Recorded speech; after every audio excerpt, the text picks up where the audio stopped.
샬롬. 동화 22번째. 제목 엄마가 돌아오게 하는 방법. 1층에 도착한 엘리베이터 문이 열리자 택배 기사가 수레를 끌고 내렸다.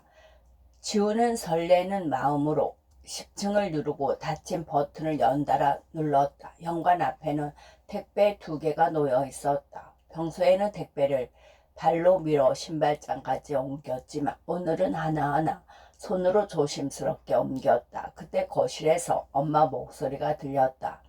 지우야, 학교 잘 다녀왔어? 얼른 손부터 씻고 와. 물로만 대충 씻지 말고 비누칠해서 꼼꼼히. 그리고 냉장고에 과일 깎아 놓은 거 있지? 꺼내 먹고 영어 학원 숙제하고 있어. 알겠어. 잠깐만, 나 택배 좀 뜯어보고. 내 잠옷 왔어? 금요일인 내일은 같은 반 친구 승희의 9번째 생일이다. 생일 기념으로 승희 집에서 파자마 파티를 하기로 했는데 지우는 입고 갈 만한 잠옷이 없었다. 온통 소매가 짧아진 것뿐이었다. 지우의 물음에도 엄마는 한동안 대답이 없었다. 지우는 급한 마음에 가위도 없이 택배 상자와 비닐을 있는 힘껏 찢었다. 없다고. 왜 내 것만 안 온 거야? 내일 그 잠옷 꼭 입어야 한단 말이야. 지우는 엄마가 들으라는 듯 짜증을 냈다. 지우야, 엄마 좀 이따 회의 들어가야 해. 손 씻고 과일 꼭 챙겨 먹고 가. 알겠지? 거실 TV 아래에 놓인 작은 CCTV에서 더 이상 엄마 목소리가 들리지 않았다. 지 맨날 자기 할 말만 하고.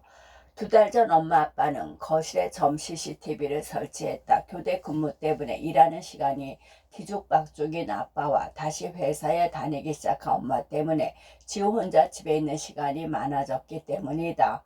5살 동생 정우는 눈사람처럼 생긴 CCTV를 장난감인 줄 알고 좋아했다. 사람 움직임에 따라 머리도 움직일 수 있고 엄마 아빠 목소리도 나오니 비싼 로봇 장난감이라도 생긴 줄 알았나 보다. 지우도 정우처럼 처음엔 CCTV가 마음에 들었다.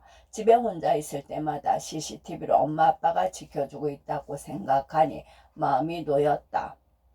냉장고에는 아침에 깎아놔서 갈색이 되어버린 사과 5조각과 귤 2개가 반찬통에 담겨 있었다.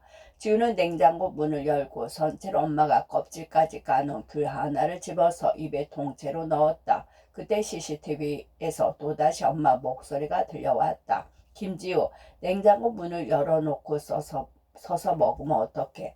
문 닫고 식탁에 제대로 앉아서 먹어. 잔소리. 우리 엄마 회의 간다며 안 가?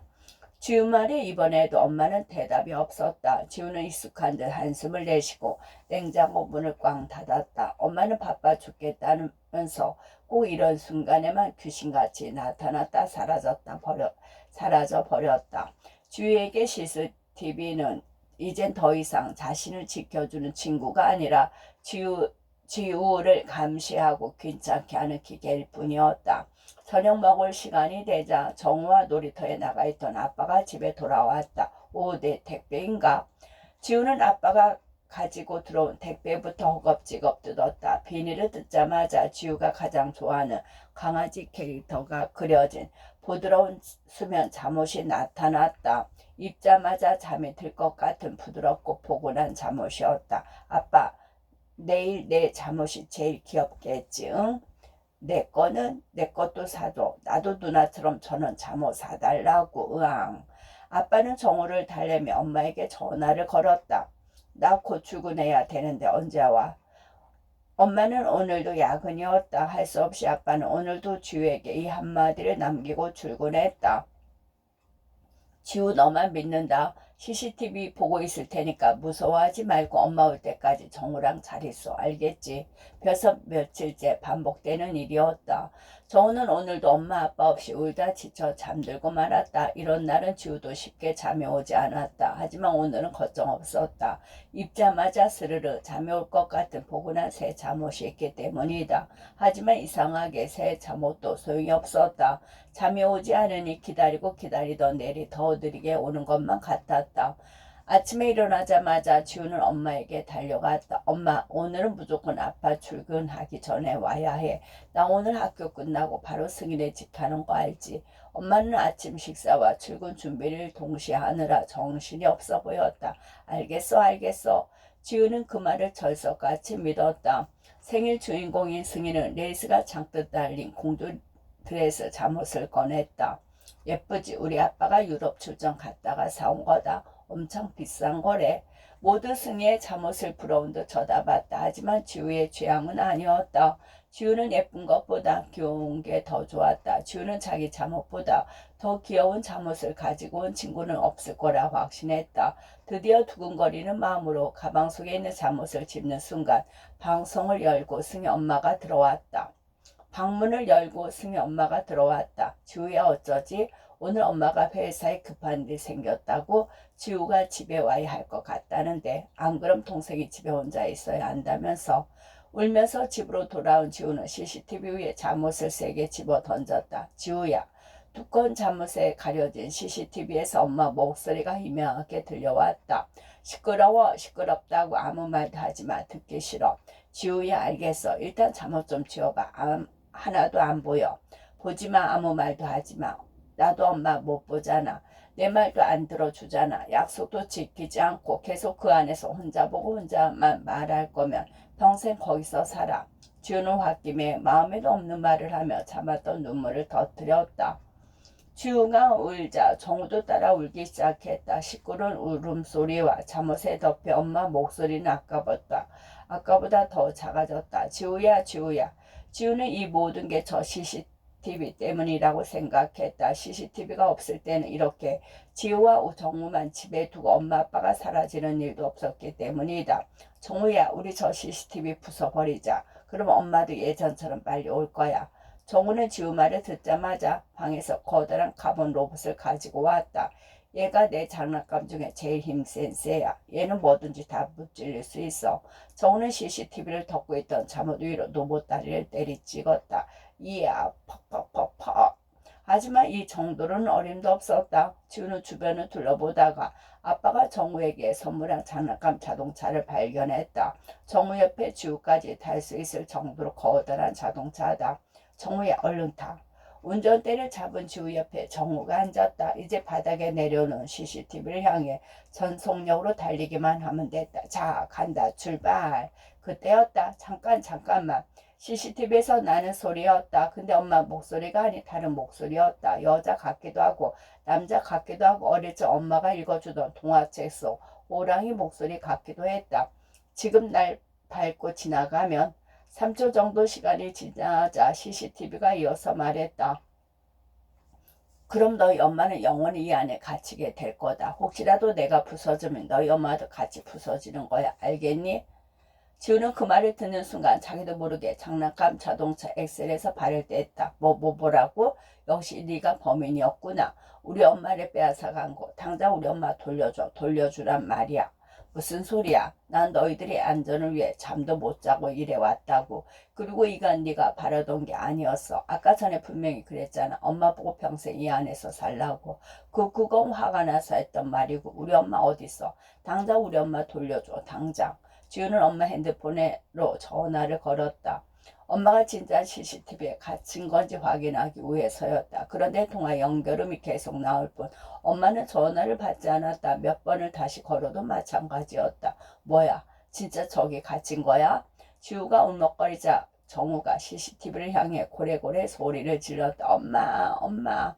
그때 지우에게 좋은 생각이 떠올랐다. CCTV에서 다시 엄마 목소리가 나오도록 하는 유일한 방법 말이다.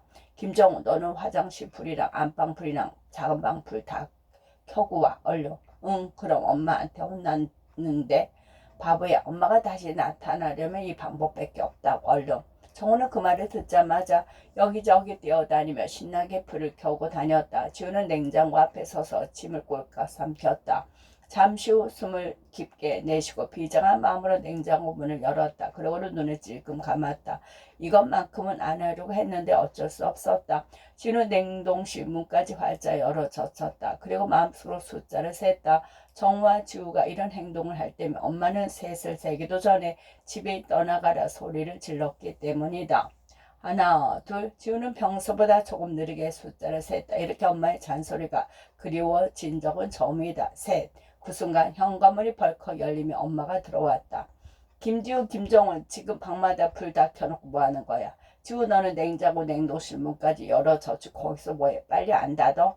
엄마. 지우와 정우는 단숨에 엄마 품으로 뛰어가 안겼다. 내가 빨리 오라고 했지. 이제 오면 어떡해? 엄마 얼굴을 보자마자 지우는 눈물이 흘렸다. 미안해. 엄마 정말 미안해. 엄마, 저 CCTV 그냥 없애면 안 돼? 나 쟤 너무 무서워. 방금 전까지 지우와 정우를 협박하던 CCTV는 언제 그랬냐는 듯 거실 바닥에 조용히 누워 있었다. 이거 왜 여기 이렇게 놓여 있어? 아니, 그리고 밖에서 타는 정우 자동차를 거실에 가져오면 어떡해? 바닥에 바퀴 자국 좀 봐. 어휴, 정말 엄마 없으니 짓거리 말이 아니네. 엄마는 CCTV 전원 코드를 빼며 말했다. 당분간 엄마 휴가 냈으니까 이건 어차피 필요 없어. 엄마가 CCTV를 상자에 넣었다. 정말? 그럼 이제 정우랑 나만 두고 사라지는 거 아니지? 사라지긴 누가 사라져. 이번 달만 지나면 아빠 새벽 근무도 끝나니까 그때까지만 엄마가 휴가 내기로 한 거야. 이제 오늘 같은 일은 절대 없을 거야. 며칠 뒤 지우는 강아지 그림이 그려진 귀여운 잠옷을 입고 현관문을 활짝 열었다. 지우 옆에는 호랑이 무늬가 그려진 잠옷을 입은 정우도 서 있었다. 어서 와. 지우 집에서 열리는 첫 파자마 파티였다. 엄마는 지우 방으로 과일과 간식 등을 건네주었다. 그때 호랑이 내복을 입은 정우가 호랑이 흉내를 내며 지우 방으로 들어왔다. 젤리 하나만 주면 안 잡아 먹지. 정우가 귀엽게 얘기하자 승희가 웃으며 대답했다. 야, 무슨 호랑이가 그러냐? 하나도 안 무섭다. 그러자 옆에서 지켜보던 엄마가 정우야, 호랑이를 이렇게 말해야지 하며 시범을 보였다. 이 목소리. 지우와 정우의 눈이 마주쳤다. 분명 어디서 들어본 목소리였다. 지우와 정우는 엄마를 바라보며 동시에 소리했다. 뭐야, 엄마였잖아.